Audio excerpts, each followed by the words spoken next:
نحمده ونصلي على رسوله الكريم أما بعد আল্লাহ পাকের দরবারে শুকরিয়া যে মহান রব্বুল আলামিন আমাদেরকে বরকতময় মাসে এবং বরকতময় দিনে আল্লাহ পাকের হুকুম পালন করার জন্য মসজিদে আসার তৌফিক দিয়েছেন, তার জন্য শুকরিয়া আদায় করি আলহামদুলিল্লাহ। মুআজ্জাজ হাজিরিন, আমরা সকলেই স্মরণ রাখব আমরা সৃষ্টি মাত্র। সৃষ্টি হিসাবে সকল সময় আমরা অক্ষম। মহান স্রষ্টা আমাদেরকে যে শক্তি দিয়েছেন, যে ক্ষমতা দিয়েছেন, তারই দেওয়া সেই নিয়ামত পেয়ে আমরা যতটুকু ক্ষমতাধর ও জ্ঞানী হয়েছি, সেটা মহান রব্বুল আলামিনের দরবারে বা মহান রব্বুল আলামিনের দৃষ্টিতে যৎসামান্য। আল্লাহ রাব্বুল আলামিন ঘোষণা দিলেন, বিসমিল্লাহির রহমানির রহিম, ওমা উতীতুম মিনাল ইলমি ইল্লা কলিলা। তোমাদেরকে যৎসামান্য জ্ঞান দেওয়া হয়েছে। সেই স্বল্প জ্ঞান নিয়ে আমরা যদি অনেক বুঝে ফেলি এবং লাগামহীন কথা বলে ফেলি, তাহলে আমাদেরকে জ্ঞানী বলা যাবে না, আমাদের কথাটা তখন অবুঝে হয়ে যাবে। মুআজ্জাজ হাজিরিন, আমাদের কথাগুলো বলতে হবে জেনে, এবং সেই কথাটাও মেপে বলতে হবে। যার পিছনে দলিল নেই, যার পিছনে যুক্তি নেই, এমন ধরনের কথা যেন আমরা না বলি। আর যখনই এমন বলতে যাব, তখনই স্রষ্টার সম্পর্কে বললে স্রষ্টার বিরুদ্ধাচারণ করা হবে। মুআজ্জাজ হাজিরিন, আজকে যে আমরা উপস্থিত হয়েছি যে মাসটি, এই মাসটির নাম হলো জিলহজ। এই জিলহজ মাসে পৃথিবীর বিভিন্ন অঞ্চল থেকে আল্লাহ পাকের নির্দেশেই আল্লাহ পাকের হুকুম পালনের জন্যে মুসলমানগণ কাবা শরীফে একত্রিত হচ্ছেন।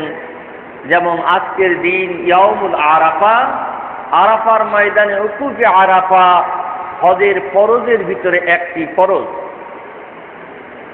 তো মুআজ্জাজ হাজিরিন, এই যে মানুষ হজে উপস্থিত হয়েছেন বা হয়ে থাকেন সেই শুরু থেকে এবং কিয়ামত পর্যন্ত, যতক্ষণ মানুষ আল্লাহকে আল্লাহ বলে স্বীকার করবে, ততদিন পর্যন্ত মানুষ এই হুকুম পালন করতেই থাকবে। মুআজ্জাজ হাজিরিন, এই নির্দেশ কোনো ব্যক্তির নয়, এই নির্দেশটা মহান রব্বুল আলামিনের। যুগে যুগে আল্লাহ রব্বুল আলামিন নবী ও রসুল পাঠিয়েছিলেন। নবী ও রসুলগণ শুধুমাত্র বাহক মাত্র। তারা আল্লাহ রব্বুল আলামিনের নির্দেশ ওহিটা বহন করে নিয়ে মানুষের মাঝে প্রচার করেছেন মাত্র। এর বাহিরে তারা নিজস্ব কোনো অভিরুচিতে কোনো কথা বলার অধিকার তাদের ছিল না, বলেনি। রাসূল মাকবুল সাল্লাল্লাহু আলাইহি ওয়াসাল্লাম যে সমস্ত নির্দেশনা, যে সমস্ত দিক নির্দেশনা দিয়ে গিয়েছেন, যেটাকে আমরা সুন্নাত বলে পালন করে থাকি, এই সমস্ত নির্দেশনা তার নিজের পক্ষের থেকে নয়, সেটা আল্লাহ রাব্বুল আলামিন তাকে সেই নির্দেশনা দিয়েছিলেন। সেই আদেশ অনুযায়ী তিনি কথাগুলো, হুকুমগুলো নিজে পালন করেছিলেন এবং উম্মাতিদের সামনে সেটা পালনের জন্যে পথ নির্দেশক হিসাবে তিনি রেখে গিয়েছেন। মুআজ্জাজ হাজিরিন, যার সম্পর্কে আল্লাহ রাব্বুল আলামিন নিজেই বলছেন, ওমা ইয়ানতিকু আনিল হাওয়া ইন হুয়া ইল্লা ওয়াহয়ুন ইউহা। বলি আলহামদুলিল্লাহ। আল্লাহ রাব্বুল আলামিন নিজেই নবীর সম্পর্কে বলছেন যে আমার নবী মুহাম্মদ সাল্লাল্লাহু আলাইহি ওয়াসাল্লাম তিনি তার নিজের প্রবৃত্তির অনুসরণ করে কোনো কথাবার্তা বলেননি। যতটুকু মাত্র তাকে ওহী দেওয়া পাঠানো হয়েছে সেই ওহীর অনুকূলেই তিনি কথা বলেছেন। বলি আলহামদুলিল্লাহ। তাহলে আজকে আমরা যে সমস্ত শরিয়াতের নির্দেশনা পেয়েছি, আমরা শরিয়াত হিসাবে যেগুলো পালন করি, রসুলে মাকবুল সাল্লাল্লাহু আলাইহি ওয়াসাল্লামের মাধ্যমে পেয়েছি, সেই সমস্ত নির্দেশনার মধ্যে রসুলের পক্ষ থেকে কোনো নির্দেশ দেওয়া হয়নি। সকল নির্দেশনাটাই আল্লাহর পক্ষ থেকে, তিনি নিজেও সেটা পালন করেছেন এবং তার অনুসারী উম্মাত ও উম্মতিদের জন্য আল্লাহ রাব্বুল আলামিন এটা মডেল করে দিয়েছেন।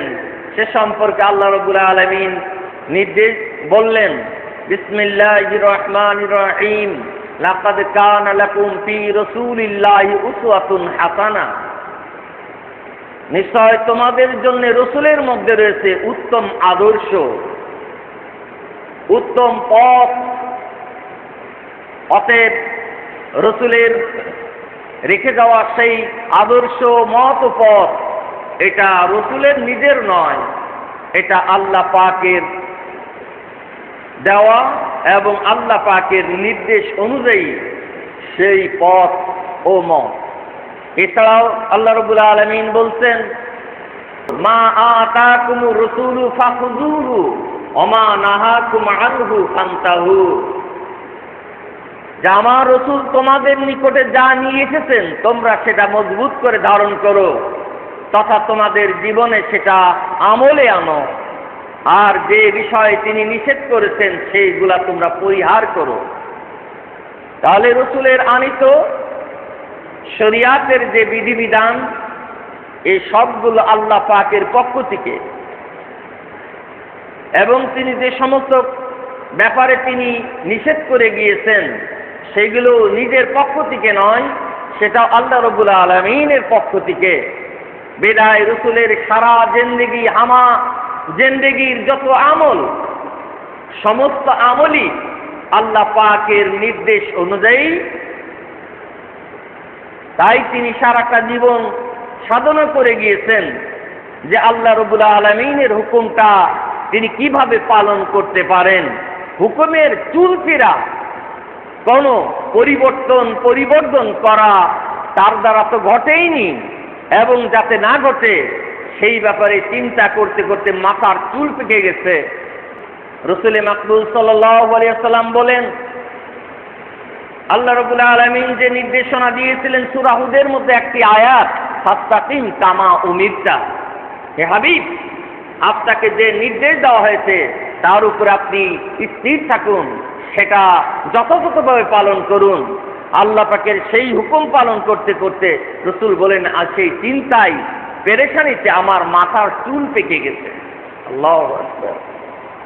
মুআজ্জাজ হাজিরিন, তাহলে রসুল মাকবুল সাল্লাল্লাহু আলাইহি ওয়াসাল্লাম সম্পর্কে আল্লাহ রাব্বুল আলামিন নিজেই সার্টিফাই দিচ্ছেন, নিজেই রসুলকে সত্যায়ন করছেন। তার জীবনে, সারাটা জীবনে কখনো কোনো ত্রুটি ঘটেনি, এটা আল্লাহ রাব্বুল আলামিন নিজেই জানাচ্ছেন। বলি আলহামদুলিল্লাহ। মুআজ্জাজ হাজিরিন, অনেকেই হয়তো আমরা নিজেদের চিন্তাধারায় কথাগুলো বলে ফেলি।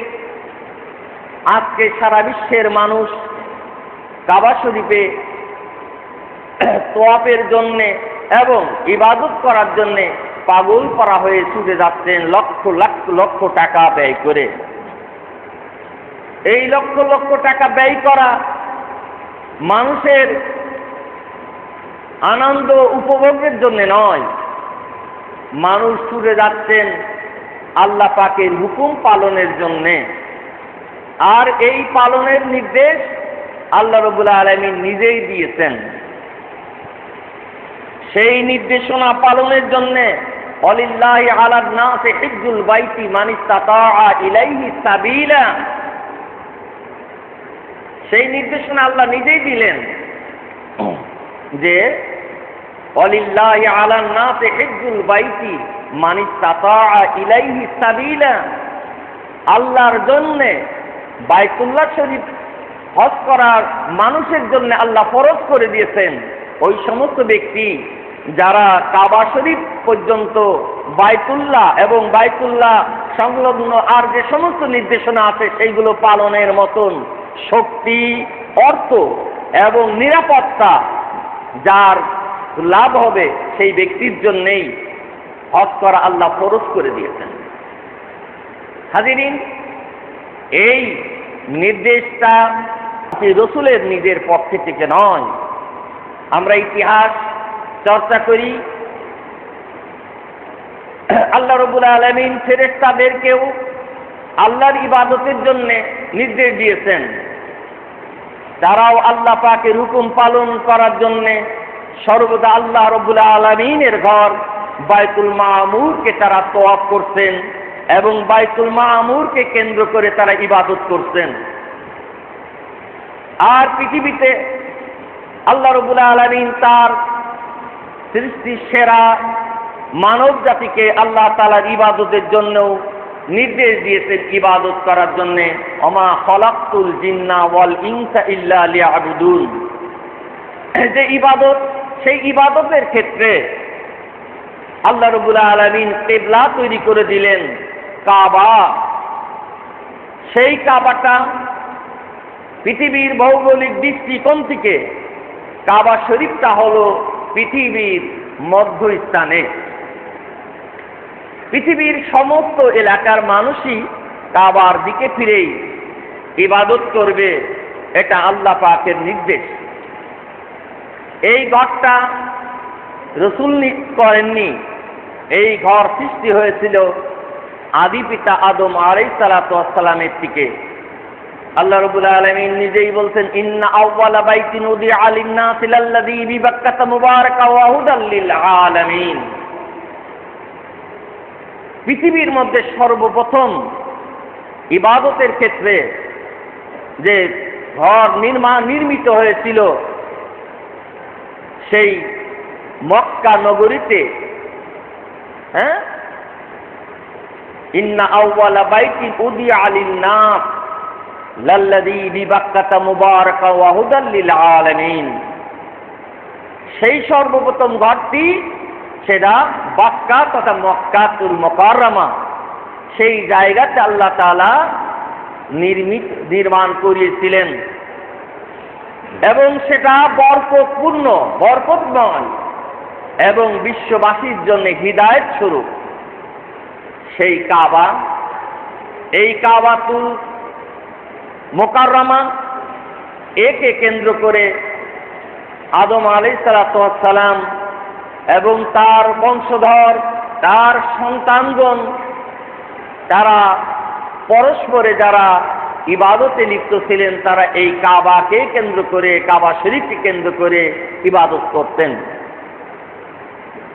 যখন নূহ আলাইহিস সালামের সময়ে প্লাবনে পৃথিবী ধ্বংস হয়ে যায়, ঐতিহাসিকগণের মধ্যে কেউ বলেন এই সময় কাবা শরীফকে উঠায় নেওয়া হয়, সেটাকেই বাইতুল মামুর বলা হয়। তবে সঠিক তত্ত্ব আল্লাহু আ'লামু বিস-সাওয়াব, আল্লাহ রাব্বুল আলামিন সঠিক তত্ত্ব জানেন। এরপরে যে আল্লাহ রাব্বুল আলামিনের নির্দেশে হযরত ইব্রাহিম খলিলুল্লাহ, যিনি হলেন আমাদের নবী সহ উম্মতে মুহাম্মাদী সহ সকলের জন্য তিনি ধর্মের আদি পিতা,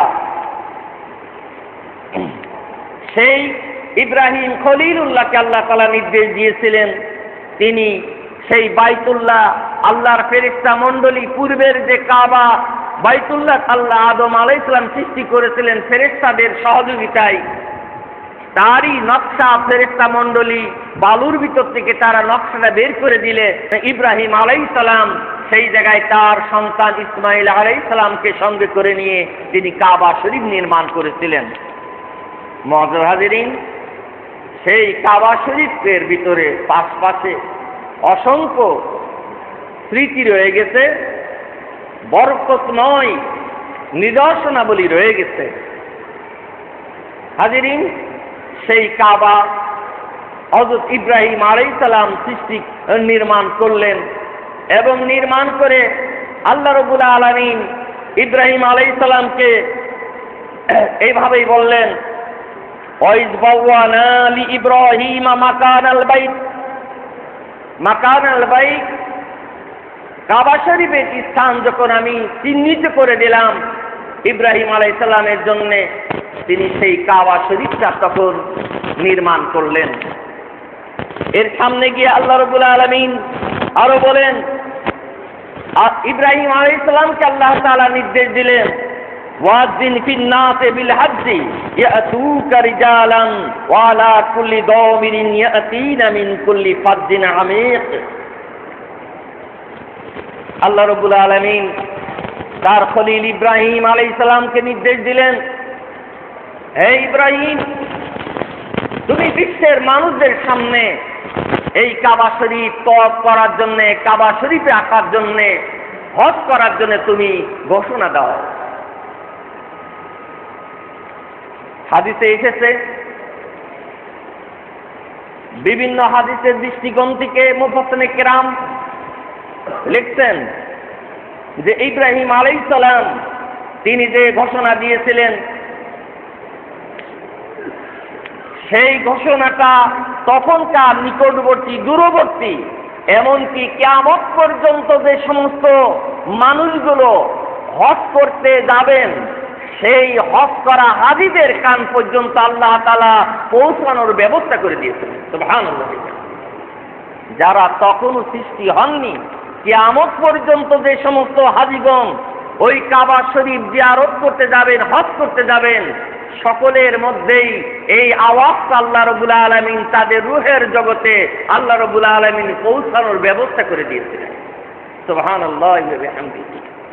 তাহলে এই হজের ব্যবস্থাপনা আমাদের নবী করেননি, এই ব্যবস্থাপনাটা আল্লাহ রাব্বুল আলামিনের নির্দেশে ইব্রাহিম খলিলুল্লাহ আবার পুনর্নির্মাণ করেন এবং সেইখানে আল্লাহ পাকের হুকুমে তিনি সেইখানে আল্লাহ তাআলার পক্ষ থেকে হুকুম পেয়ে তিনি ঘোষণা দিলেন, এলান দিলেন, সেই এলান, ওয়াজিন ফিন নাসি বিল হজ্জি, হে আমার নবী ইব্রাহিম, তুমি মানুষের মাঝে হজের ঘোষণা দিয়ে দাও, ইয়াতুকা রিজালান, মানুষ এই ডাকে শুনে সবাই যারা পায়ে হেঁটে, কিছু মানুষ ইয়াতুকা রিজালান, তারা পায়ে হেঁটে হেঁটে এই হজ ব্রত পালন করতে চলে আসবে। ওয়ালা কুল্লি দামিরিন ইয়াতিনা আলা কুল্লি ফাজ্জিন আমিক, এবং বিশ্বের বিভিন্ন দূর দূরান্ত থেকে তারা সেই উটের উপরে বা বিভিন্ন বাহনে, তাফসিরে বিভিন্ন বাহনে করে করে তারা সেই হজে তারা কাবা শরীফ প্রদক্ষিণ করার জন্য, কাবা শরীফ জিয়ারত করার জন্য তথা হজ করার জন্য তারা বিভিন্ন দেশের থেকে, দূর দূরান্ত থেকে চলে আসবে। সুবহানাল্লাহি ওয়া বিহামদিহি। মুআজ্জাজ হাজিরিন, তাহলে আমরা জানতে পারলাম এই হজের নির্দেশনাটা আল্লাহ রাব্বুল আলামিন নিজেই এলান দেওয়ালেন তার নবী ইব্রাহিম খলিলুল্লাহর মাধ্যমে। ইব্রাহিম আলাইহিস সালামের যুগ থেকেই হজ শুরু হলো, আর সেই হজের জন্য পৃথিবীর সব দেশ থেকেই মানুষ হজ করতে আসছেন। এমনকি যারা শিরক করত, আইয়ামে জাহেলিয়াতের যুগে মক্কার সেই সমস্ত কুরাইশরা যারা নবীকে মানেনি এবং যাদের যুগটা ছিল অন্ধকারের যুগ, যারা যত ধরনের পাপাচার তাদের কাছে একটা সাধারণ ব্যাপার ছিল, সেই সমস্ত মানুষগুলো কিন্তু হজ করত। আবু জেহেল, আবু লাহাব, উতবা, সাইবা, এই ধরনের বড় বড় কাফের তারাও হজ করত।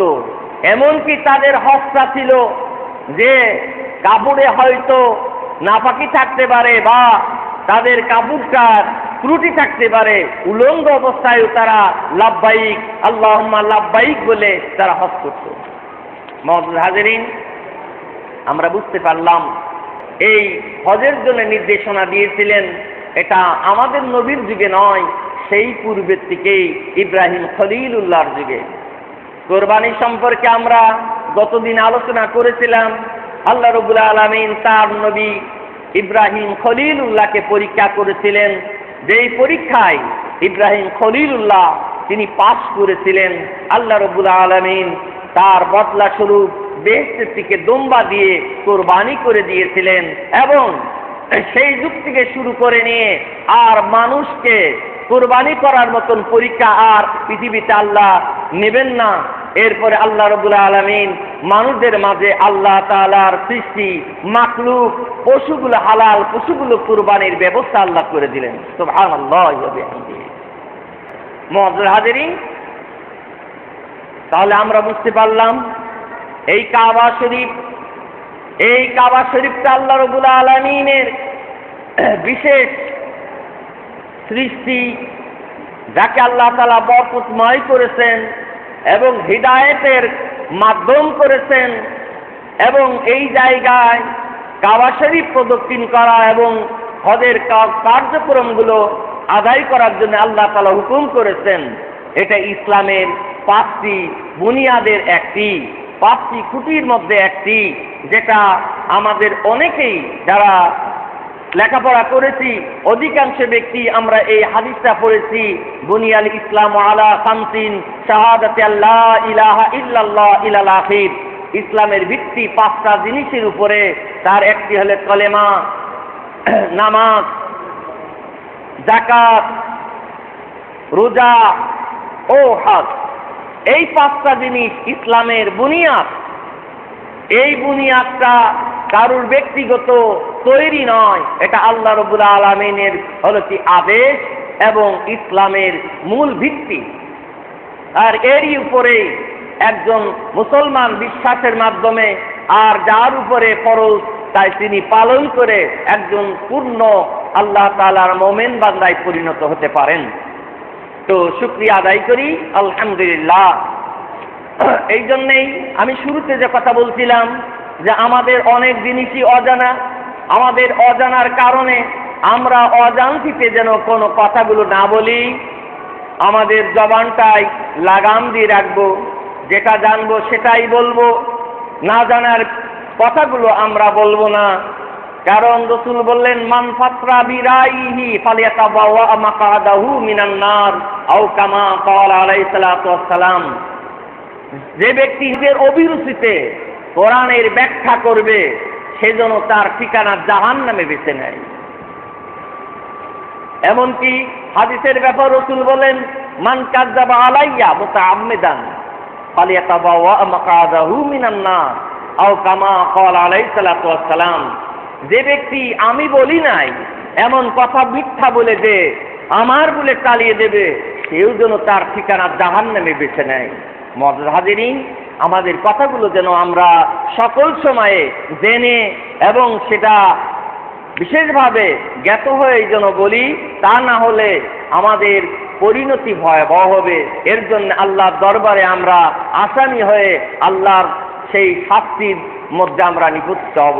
আল্লাহ পাক আমাদেরকে হেফাজত করুন, সকলে বলে আমি। মুআজ্জাজ হাজিরিন, আমাদের সময় খুবই কম হয়ে আসছে, তো আসুন, সামনে কোরবানির দিন আসছে। যে কোরবানির আগেই আমাদের মাঝে সেই শুরুর থেকে ইব্রাহিম আলাইহিস সালাতু ওয়াস সালামের যুগ থেকেই যে নির্দেশনা আল্লাহ তাআলা দিয়েছিলেন তার নবীদের মাঝে, সেই নির্দেশনা আমাদের পালন করতে আল্লাহ পাকও নির্দেশ দিয়েছেন। আল্লাহ রাব্বুল আলামিন বলছেন, উযকুরুল্লাহা ফি আইয়ামিন মা'দুদাত ফামান তাআজ্জালা ফি ইয়াওমাইনি ফালা ইসমা আলাইহি ওয়া মান তাআখারা ফালা ইসমা আলাইহি লিমান ইত্তাকা।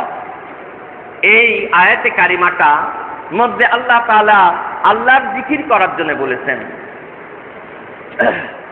হাজীদের জন্য এবং যারা হজে যাননি সকলের জন্য।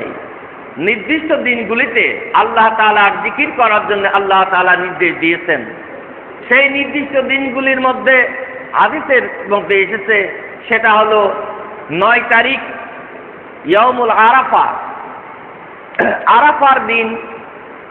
সেই দিন থেকে শুরু করে নিয়ে 13 তারিখের আসর পর্যন্ত এই 5টা দিন, এই দিনগুলোকে বলা হয় ইয়াউমুত তাশরিক, আইয়ামুত তাশরিক।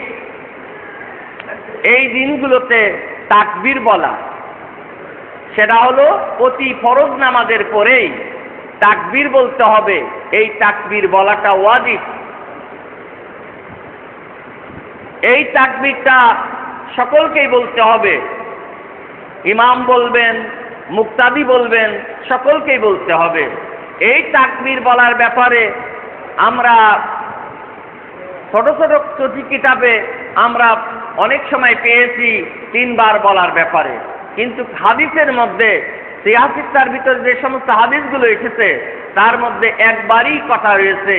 এই জন্য ওলামায়ে কেরামরা তাহকিক করে বিশ্লেষণ করে একবারের অতিরিক্ত বলাটা এটা সুন্নাতের পরিপন্থী বলে উল্লেখ করেছেন। যদিও চটি কিতাবে লেখা আছে, চটি কিতাবটা সাধারণত ছোটখাটো মানুষ তাদের জ্ঞান গরিমা দিয়ে অনেক সময় লিখে ফেলেন। এই লিখতে গিয়ে বড় কিতাব কোরআন ও হাদিসের সঙ্গে টালি করে যদি সেটা সঠিক না হয়, তাহলে ওই লেখকের লেখাটা গ্রহণযোগ্য নয়। এই জন্য সুন্নাতের পরিপন্থী আমলের মধ্যে বরকত নাই। এই জন্য আমরা তাকবীরটা একবারই বলবো। আপনারা বিভিন্ন মুহাক্কিক উলামায়ে কেরামদের আলোচনা আপনারা শুনবেন এবং তারা একবারের কথাই বলবেন যে একবারটাই হলো সুন্নাত।